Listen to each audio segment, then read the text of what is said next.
think the number one thing that makes John such a great leader is his enthusiasm. I mean, I don't know anybody that loves the University of Utah more than John Fackler, and you catch that right off the bat when you meet him. I learned so much about leadership and working hard and showing up from John. And that's one thing that John does really well is he shows up. He shows up for every game. He shows up for every event, he shows up for his friends, and he shows up for the U. And I'm just really proud of him and really excited that he is getting honored with this award and that the U is showing up for him. The thing I admire most about John is probably his passion. He goes at everything with 100% effort and drive to find success, whatever it is. Maybe not his golf game, but everything else, John's passion, he puts his whole heart into everything. John is the ultimate connector. He can find a way to connect with anyone. I personally witnessed this as his intern sitting right outside his office almost every day. There was a revolving door of current board members and past board members from years and years ago, and everyone was just stopping in to say hi. And I thought that was really amazing how John was able to keep and maintain all of these relationships and friendships. He genuinely cares about people and building those connections. So from the first day when I was a student coming on the Student Alumni Board, I remember he would walk up and start talking to you right as you come in the building, knowing that you're a new student, new on the board, and just makes you feel welcome.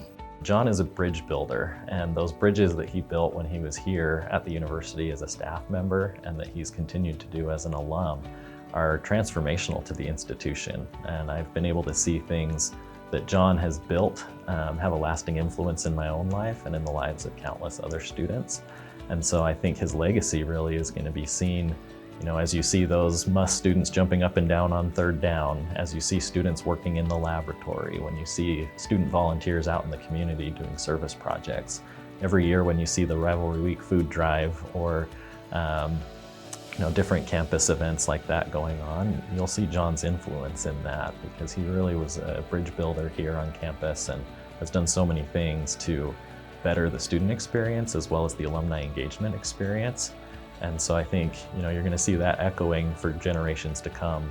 We had the 20-year reunion for the MUS at a football game we celebrated a couple of years ago. And at the game, we had any former MUS members stand up.